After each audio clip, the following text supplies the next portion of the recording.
pretty much like a class, but obviously I'm going to stop every now and then just to explain to you why I'm doing things. First thing though, guys, just before I go through this, visually the setup. What do we think of the setup? Sort of coming into a lesson. If you're leading a group or you've got pupils coming into a lesson that you're doing, what does the setup look like to you? Organised, okay. Anything else? Yep, okay. What about equipment-wise? Easily accessible? Yeah, and that's what we want. What we don't want is when we're using equipment to have everything in bags, then you know what happens. You go and ask the kids to go and get a ball out of a bag, you get a bundle of about 30 kids, all trying to get one ball out of a bag, okay, and it just looks really, really messy. So what I've tried to do with the setup is just try and keep it nice and organised like this with balls on the coast so everything is easily accessible. Okay, so the way I start my lessons, always use a whiteboard, because I like to tell the children what the learning objectives are, tell them what they're learning. And the way where this comes from really, I had a head teacher come out and watch one of my lessons about 10 years ago, went up to one of the kids and asked the kids what they were learning, and the kid couldn't tell them. Okay, so I start things off, learning objective, which today is to be able to identify and use different passes in a game of netball, differentiated success criteria. So the red target at the top to be able to identify different passes. That's a technical practice. All of you will be able to do that by the end of this lesson. Okay, orange target to understand when to use each pass. Okay, so that's again just developing your understanding of the game. And the green target to demonstrate when to use each pass in a small-sided game, which is really looking at your skill practice. As always, I'm looking for my PE superstars. What kinds of things am I looking for when I choose my PE superstars? Any ideas? What am I looking for my PE superstars? Yep, good listening. Good behaviour. Good behaviour. Maximum effort. Maximum effort. Liking these. Brilliant. Anything else? Not giving up. Not giving up. So determination. Helping other kids. Helping others. Okay, so good teamwork. Okay. And generally being on task, okay, throughout the session. Okay. That's what I'm looking for.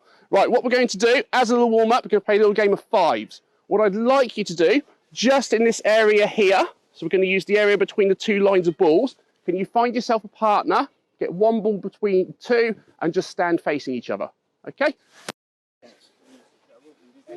Yep.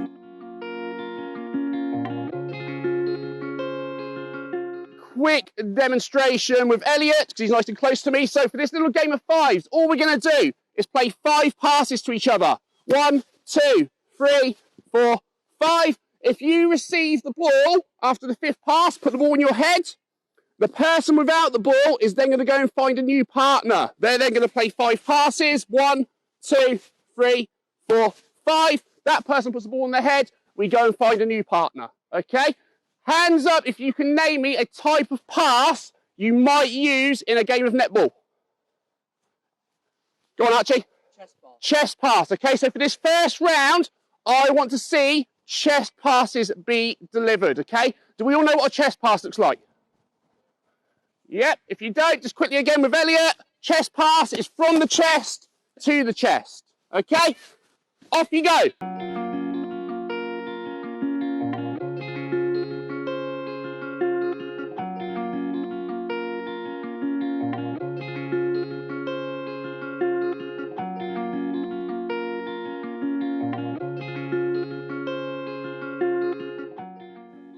And stop, stand still. Brilliant. Okay, guys, just going to teach you something really, really quickly. So as you are engaging in the session, if ever you hear me call out hands on top, just want you to stop and put your hands on top of your head. Okay, if you've got the ball, put the ball in your head. But I want you to respond with the words, that means stop. So, hands on top. It's got to be better than that. Hands on top. Brilliant. Okay, and that means I want you to stop straight away. Okay, so we've just worked on our chest passes there. Who can name me another type of pass we might use in a game of netball? Go on, Kieran. Bounce pass. Can you demonstrate a bounce pass for me, please? Perfect. So ideally, we're looking for one bounce before the ball reaches its destination. We should be able to send the ball with the correct amount of power so it's easy to receive the ball. Okay? So this time in our game of fives, we're looking at bounce passes. Off you go.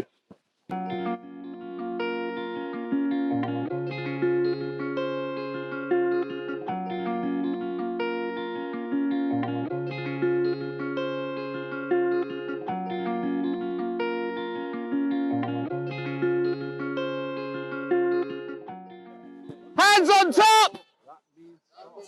Brilliant, well done. Okay, so we've worked on 2 passes so far, which are what? Chest pass and bounce pass. And these passes are generally passes that we'll use when passing over a shorter distance. If I want to pass the ball over a longer distance, what type of pass might I use? Any ideas? Rio? Overhead pass, or someone else said overhead, didn't have their hand up. Kieran? Shoulder pass. Okay, do we all know how to play a shoulder pass? Okay, if I can just have your ball, please, Rio. So for a shoulder pass, again, we're passing over a longer distance. So we're going to be a bit further away from our partner.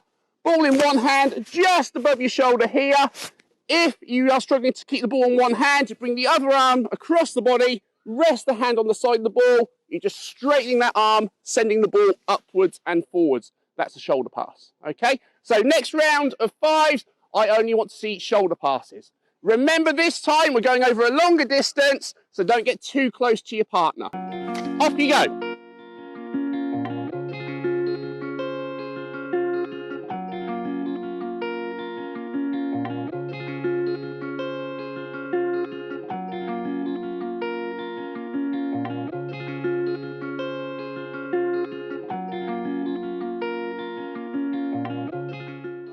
Hands on top. Brilliant, well done. So we've worked on 3 different passes there: chest pass, shoulder pass, and bounce pass. We're now going to turn it into a little bit of a competition, okay? I'm going to give you 1 minute. You've got to work with as many different people as you can. You've got to play 5 passes and then move on to the next person. Let's see how many people you can work with in 1 minute. You can use any of those 3 passes. So you can use a chest pass, bounce pass, or a shoulder pass. Completely up to you, okay? Ready? Go!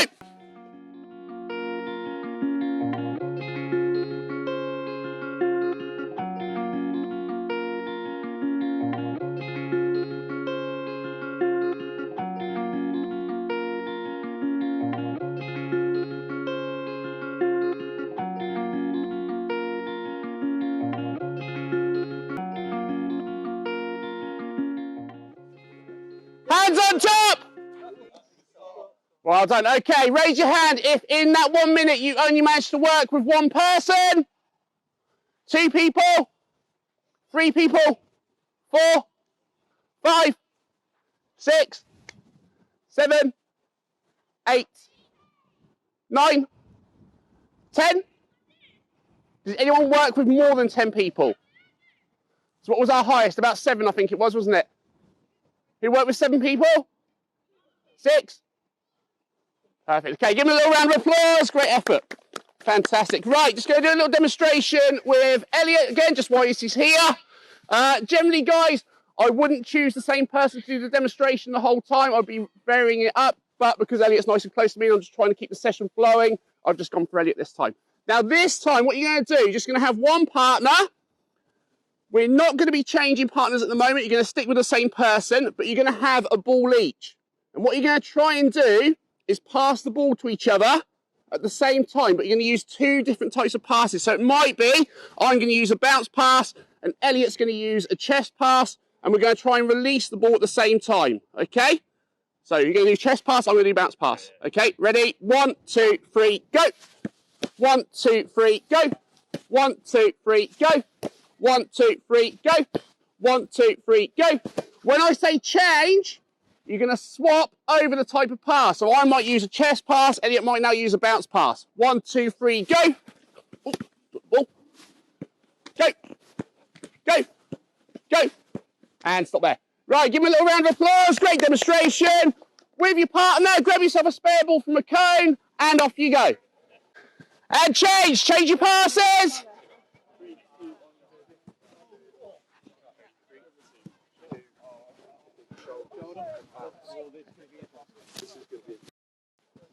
Good.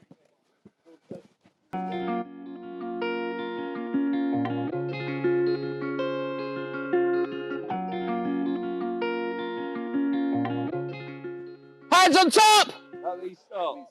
Brilliant. Okay, so what I'd like you to do now, with your partner, just going to give you 10 seconds. I want you to just talk and see if you can come up with a different way that you can make this exercise more challenging, okay? Because at the moment, looking around, you're all pros at this. You're all doing really, really well. What can you do to make it more of a challenge? Just 10 seconds talking to your partner, okay? Off you go.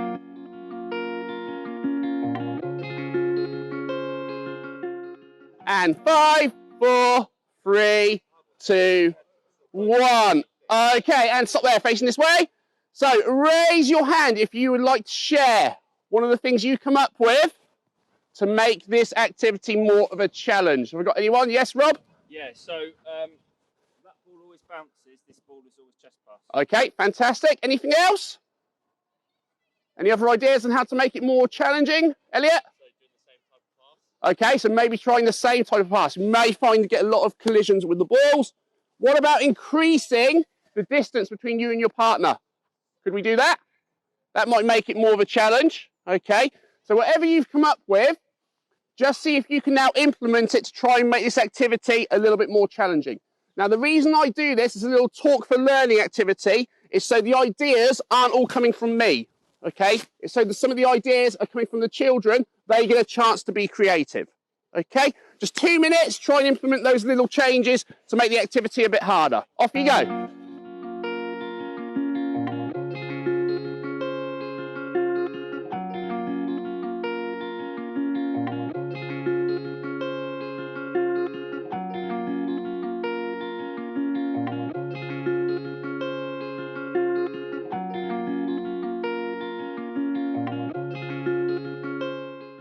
Hands on top. That means stop. Okay, are we still being successful? Are we still achieving? Yeah, if we are, then can we find another way to make the activity a bit more challenging? If we're struggling with this, what might we do? Yeah, try and find a way of making it a little bit easier. So when we're talking about differentiation within our lessons, this is the kind of thing we're talking about. How do we challenge those more able pupils? But at the same time, how do we make the activity more accessible for those pupils who are struggling with it? Okay, 1 more minute, off you go.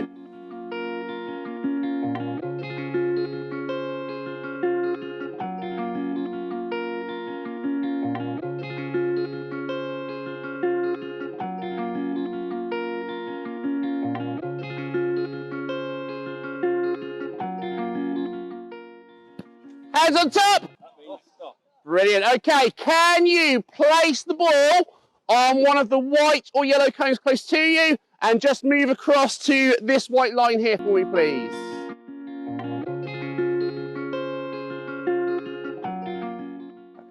Okay, now what we're going to do, we're just going to take this into a little game called Superhero Netball. Okay, so I need some volunteers to help me demonstrate. Nicole, well volunteered. Can I just get you to go in that orange square up there for me? Could I ask Keith to come out for me? If you can just go and stand just in the small little area just in front of Nicole there. If I could ask TJ to come out for me and just go alongside Keith over here. And I'm going to need 3 more. So I'm going to go with Ollie because he's looking cold.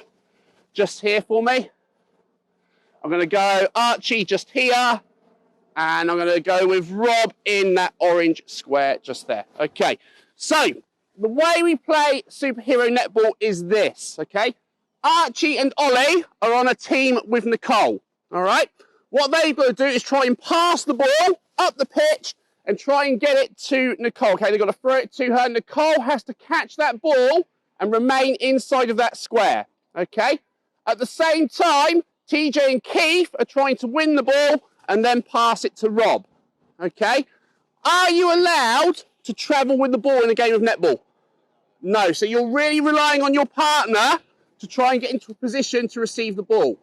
Whoever plays the final pass to the player in the square changes places with that person. Okay? Ready? Play. Good. Well done. Good. Unlucky. Right, we'll replay from there. Yep, good. Well done. Outside the square. Okay, stop, stand still. Brilliant, well done. Do you get the idea? Perfect. Okay, so you 6 are going to stay playing on this court. Because we've got such a big group today, such a big class, I'm going to set up with the other 6 on pitch number 2 over here. So if you can get yourselves into a 3v3 over there, okay?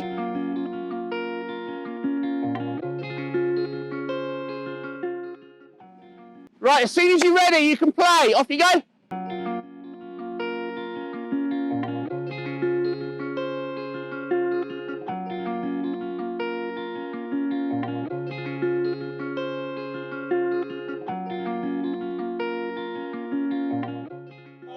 Hands on top!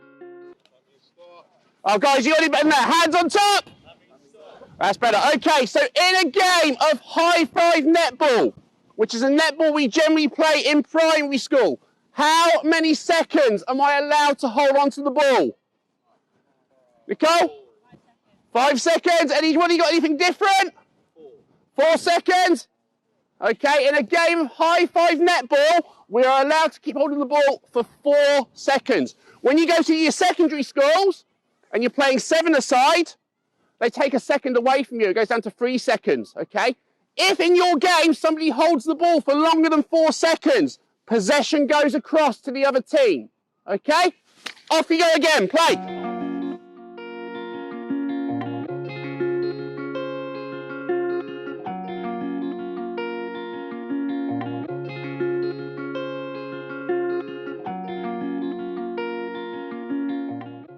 Hands on top! Stop. Brilliant. Okay, just really quickly, guys, doing really well. What I've noticed, though, in one of these games, we've got one team that are starting to get really on top. In fact, they're winning 5-0. What can we do to make this game a little bit more fair, a little bit more even? Could change the teams around, okay? So, sorry?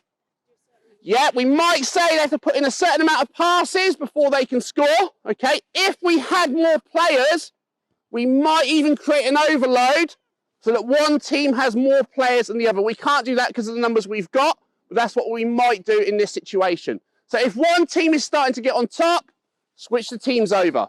If you've got one person in a game who is in the square constantly, hasn't moved out of that square, again, be mindful, they might be starting to get cold, so you'll need to swap them around as well. Kieran, did you have a question?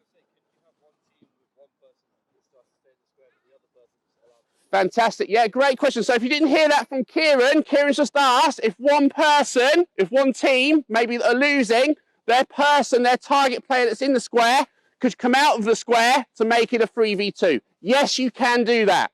Okay? Last 2 minutes. Off you go.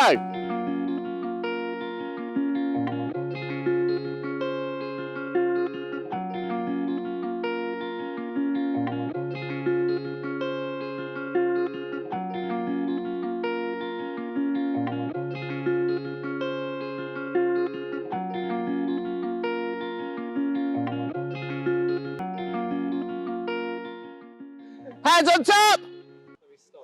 Brilliant. Okay, can you put the ball down on the cone closest to you and just walk over to this white line here for me? Right, so again, generally the way I'll finish my lessons is just with a plenary.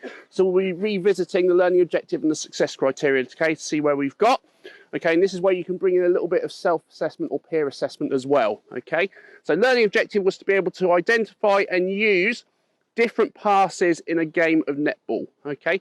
Who can name me a type of pass that you have used in the session today? Chest pass, another one, bounce pass, shoulder pass. Okay, now realistically, with the success criteria, when you're setting your targets, the top target, you want everyone to be able to achieve, okay? So I think everyone knows what those passes are there, okay?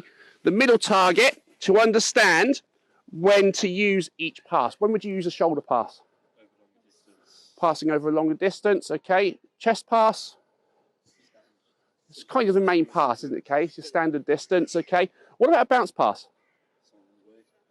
Yeah, so if you've got a defender between you and the person you're passing to, you might play a little bounce pass to get the ball underneath their arms, okay? So again, with that one, you'll find that middle target, most people will be at that level, okay?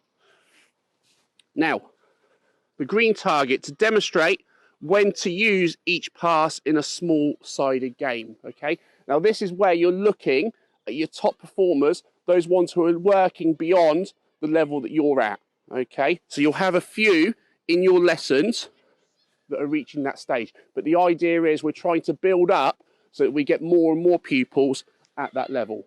Okay? How would you know if they've reached that level? Yeah. Okay, just observations of the way they're playing the game.